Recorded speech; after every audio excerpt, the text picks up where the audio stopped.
ನಮಸ್ಕಾರ ಸ್ನೇಹಿತರೆ, ಮತ್ತೊಂದು ವಿಡಿಯೋಗೆ ಸ್ವಾಗತ. ರಾಜ್ಯದ ಮುಖ್ಯವಾದ ಮಾಹಿತಿಗಳನ್ನು ಡೀಟೇಲ್ ಆಗಿ ನೋಡೋಣ. ಕರ್ನಾಟಕದಲ್ಲಿ ವಿದ್ಯುತ್ ಬೇಡಿಕೆ ಸರ್ವಕಾಲಿಕ ಮಟ್ಟದಲ್ಲಿ ದಾಖಲೆ. ರಾಜ್ಯಾದ್ಯಂತ ಮತ್ತೆ ವಿದ್ಯುತ್ ಬಂದ್ ಆಗುವುದು ಶುರು. ಏನಿದು ಮಾಹಿತಿ ನೋಡೋಣ. ಮತ್ತೊಂದೆಡೆಯಲ್ಲಿ UKG ಮುಗಿಸಿದ್ರು 1ನೇ ತರಗತಿಗೆ ನೋ ಎಂಟ್ರಿ. ರಾಜ್ಯದ ಮಕ್ಕಳ ಭವಿಷ್ಯ ಸರ್ಕಾರದ ಕೈಯಲ್ಲಿ. ಶಾಕಿಂಗ್ ಸುದ್ದಿಗಳು ಬಂದಿವೆ ಸ್ನೇಹಿತರೆ. ಮತ್ತೊಂದೆಡೆಯಲ್ಲಿ ಬಿಜೆಪಿಗೆ ಧೈರ್ಯವಿದ್ರೆ ತನ್ನ ಪಕ್ಷದ ಧ್ವಜದಿಂದ ಹಸಿರು ಬಣ್ಣವನ್ನ ತೆಗೆದು ಹಾಕಲಿ ಎಂದು ಉದ್ಧವ್ ಠಾಕ್ರೆ ಅವರು ಸವಾಲು ಹಾಕಿದ್ದಾರೆ. ಎಲ್ಲ ಮಾಹಿತಿ ನೋಡೋಣ ಸ್ನೇಹಿತರೆ. ಇನ್ನು ಬಂಗಾರ ಪ್ರಿಯರಿಗೆ ಒಂದು ಗುಡ್ ನ್ಯೂಸ್ ಸಿಕ್ಕಿದೆ. ಶೀಘ್ರವೇ ಬಂಗಾರದ ಬೆಲೆ 55,000ಕ್ಕೆ ಇಳಿಕೆ ಆಗುತ್ತಂತೆ. ಏನಿದು ಮಾಹಿತಿ ನೋಡೋಣ. ಇನ್ನು ಗೃಹಲಕ್ಷ್ಮಿ ಯೋಜನೆಯ ಮತ್ತೊಂದು ಕಂತು ಬಿಡುಗಡೆ. ಬಾಕಿ ಕಂತು ಯಾವಾಗ ಜಮಾ ಆಗುತ್ತೆ ಅನ್ನೋ ಕುರಿತಂತೆ ಮತ್ತೆ ಸ್ಪಷ್ಟನೆ ಕೊಟ್ಟ ಲಕ್ಷ್ಮಿ ಹೆಬ್ಬಾಳ್ಕರ್ ಅವರು. ಎಲ್ಲ ಸುದ್ದಿಗಳನ್ನು ಡೀಟೇಲ್ ಆಗಿ ನೋಡೋಣ. ಅದಕ್ಕಿಂತ ಮೊದಲು ನೀವು ನಮ್ಮ ಚಾನಲ್ಗೆ ಮೊದಲು ನೋಡಿ ಬನ್ನಿ ಸ್ನೇಹಿತರೆ. ಎಲ್ಲ ಮುಖ್ಯವಾದ ಮಾಹಿತಿಗಳನ್ನು ಡೀಟೇಲ್ ಆಗಿ ನೋಡೋಣ.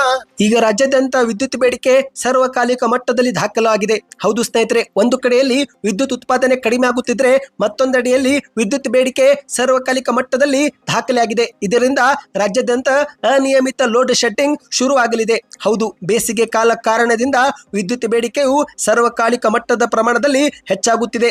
ಆದರೆ ಬೇಡಿಕೆಗೆ ತಕ್ಕಂತೆ ಪೂರೈಸಲು ಸಾಧ್ಯವಾಗದ ಕಾರಣ ಈಗ ರಾಜ್ಯದ ಎಲ್ಲ ಎಸ್ಕಾಂಗಳು ಅನಿಯಮಿತ ವಿದ್ಯುತ್ ಕಡಿತದ ಮೊರೆ ಹೋಗುತ್ತಿವೆ. ಇದರ ಪರಿಣಾಮ ಇನ್ನು ಮುಂದೆ ರಾಜ್ಯದಲ್ಲಿ ನಾವು ಪದೇ ಪದೇ ವಿದ್ಯುತ್ ಕಡಿತವನ್ನ ಕಾಣಬಹುದಾಗಿದೆ. ಹೌದು, ಕಳೆದ ವರ್ಷ ಫೆಬ್ರವರಿ ತಿಂಗಳಲ್ಲಿ ವಿದ್ಯುತ್ ಗರಿಷ್ಠ ಬೇಡಿಕೆ 16,500 ಮೆಗಾವ್ಯಾಟ್ ಆಗಿತ್ತು. ಆದರೆ ಈ ವರ್ಷದ ಮಾರ್ಚ್ 7ರಂದು 18,395ರಷ್ಟು ಆಗಿದೆ. ಅಂದ್ರೆ ಸ್ನೇಹಿತರೆ, ಕಳೆದ ವರ್ಷಕ್ಕಿಂತ 2,000 ಮೆಗಾವ್ಯಾಟ್ ನಷ್ಟು ವಿದ್ಯುತ್ ಬೇಡಿಕೆ ಹೆಚ್ಚಾಗಿದೆ. ಇದರ ಪರಿಣಾಮವೇ ಕಳೆದ ಒಂದು ವಾರದಿಂದ ಎಸ್ಕಾಂಗಳು ಅನಿಯಮಿತ ವಿದ್ಯುತ್ ಕಡಿತ ಮಾಡುತ್ತಿವೆ. ಹೌದು, ವಿದ್ಯುತ್ ಮಾರ್ಗ ನಿರ್ವಹಣೆ, ಮಳೆ, ಗಾಳಿ ಇತರೆ ಕಾರಣ ನೀಡಿ ವಿದ್ಯುತ್ ಕಡಿತವನ್ನ ಮಾಡಲಾಗುತ್ತಿದೆ. ಅಧಿಕೃತವಾಗಿ ವಿದ್ಯುತ್ ಕಡಿತ ಮಾಡುವ ಬದಲು ಈ ರೀತಿಯಾಗಿ ನೆಪ ಹೇಳುತ್ತಾ ವಿದ್ಯುತ್ ಕಡಿತ ಮಾಡಲಾಗುತ್ತಿದೆ ಎಂದು ರಾಜ್ಯಾದ್ಯಂತ ಸಾರ್ವಜನಿಕರು ಆಕ್ರೋಶ ವ್ಯಕ್ತಪಡಿಸುತ್ತಿದ್ದಾರೆ. ಹೌದು ಗೆಳೆಯರೆ, ವಿದ್ಯುತ್ ಬೇಡಿಕೆ ಸರ್ವಕಾಲಿಕ ಮಟ್ಟದಲ್ಲಿ ದಾಖಲು ಆಗಿದೆ. ನಮಗೆ ವಿದ್ಯುತ್ ಬೇಡಿಕೆ ಹೆಚ್ಚಾಗಿದೆ, ಆದರೆ ಅದಕ್ಕೆ ತಕ್ಕಂತೆ ವಿದ್ಯುತ್ ಪೂರೈಕೆ ಮಾಡಲು ಎಸ್ಕಾಂಗಳಿಗೆ ಸಾಧ್ಯವಾಗುತ್ತಿಲ್ಲ. ಇದೇ ಒಂದು ಕಾರಣವೇ ಹಲವು ಜಾಗದಲ್ಲಿ ವಿದ್ಯುತ್ ಕಡಿತ ಪದೇ ಪದೇ ಉಂಟಾಗುತ್ತಿದೆ. ನಿಮ್ಮ ಊರಿನಲ್ಲೂ ಕೂಡ ಈ ರೀತಿ ವಿದ್ಯುತ್ ಕಡಿತವಾಗುತ್ತಿದ್ರೆ ಕಮೆಂಟ್ ನಲ್ಲಿ ಈಗಲೇ ನಿಮ್ಮ ಊರಿನ ಹೆಸರನ್ನ ಕಮೆಂಟ್ ಮಾಡಿ. ಇದರಿಂದ ಒಂದು ಉತ್ತಮ ಫೀಡ್ಬ್ಯಾಕ್ ಸಿಗುತ್ತೆ. ಇನ್ನು ಎರಡನೇ ಮುಖ್ಯವಾದ ಮಾಹಿತಿಗೆ ಹೋಗೋಣ ಸ್ನೇಹಿತರೆ.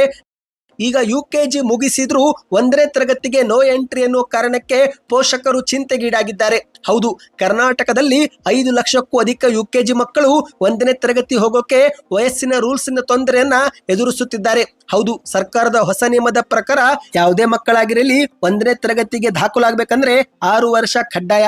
ಅಂದ್ರೆ ಸ್ನೇಹಿತರೆ, ಜೂನ್ 1, 2025 ಹೊತ್ತಿಗೆ ಮಕ್ಕಳ ವಯಸ್ಸು 6 ವರ್ಷವಾಗಿದ್ರೆ ಮಾತ್ರ 1ನೇ ತರಗತಿಗೆ ಸೇರಿಸಿಕೊಳ್ಳುತ್ತಾರೆ. ಒಂದು ವೇಳೆ 6 ವರ್ಷ ಪೂರ್ಣಗೊಂಡಿಲ್ಲವೆಂದ್ರೆ ಅಂತಹ ಮಕ್ಕಳು ತಮ್ಮ 1 ವರ್ಷವನ್ನ ಮನೆಯಲ್ಲಿನೇ ಕಳೆಯಬೇಕಾಗುತ್ತೆ. ಹೌದು,